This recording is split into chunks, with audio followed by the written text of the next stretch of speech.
It has been 38 years since President Ronald Reagan's proclamation designating the third Sunday in January as National Sanctity of Human Life Day. To discuss America's fight to restore the right to life, co-founder and chief creative officer of the Radiance Foundation and author of Not Equal: Civil Rights Gone Wrong, Ryan Bomberger. Ryan, good to see you. Good morning. It's good to be here. Ryan, you're a firm believer that all life matters at any stage, at any age, and you fight for the rights of the unborn especially. And that comes in many ways from your personal story. Tell us what brought you to the pro-life movement. Existing, you could say.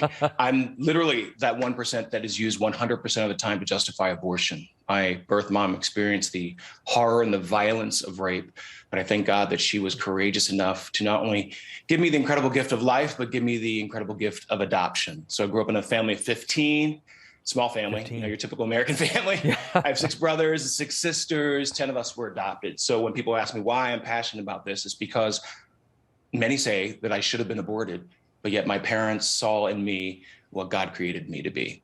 So. Now, Ryan, clearly the election of Joe Biden and Democrat control of Congress has been a step back in many ways in terms of promoting and protecting life. But on a state level, there seems to be a lot of momentum gaining in the pro-life movement. Talk to us about some of the things that make you very hopeful that America is going to correct this incredible injustice that has been done since Roe v. Wade.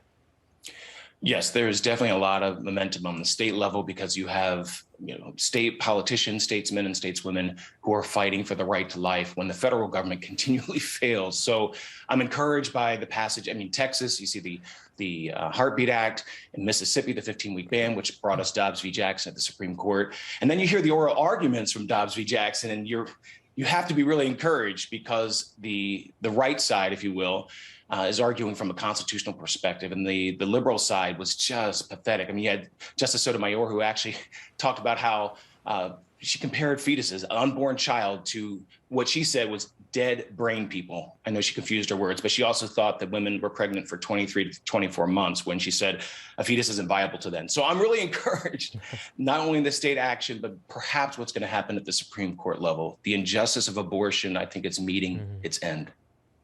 There are more than a dozen states that are also now looking to legalize euthanasia, all of those bills introduced by Democrats. Is that an area where Americans should be concerned about the vulnerable being abused and discarded as well?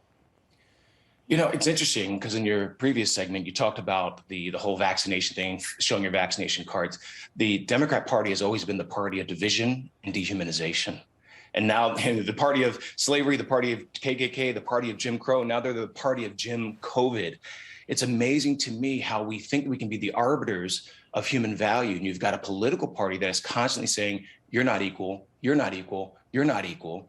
So people should be deeply concerned when a political party takes such a position on the value of human life. We are all irrevocably equal, but yet the Democrat Party doesn't see that. Well, Ryan, the March for Life in Washington, D.C. is coming up on January the 21st. Then we have Respect Life Day on the 22nd.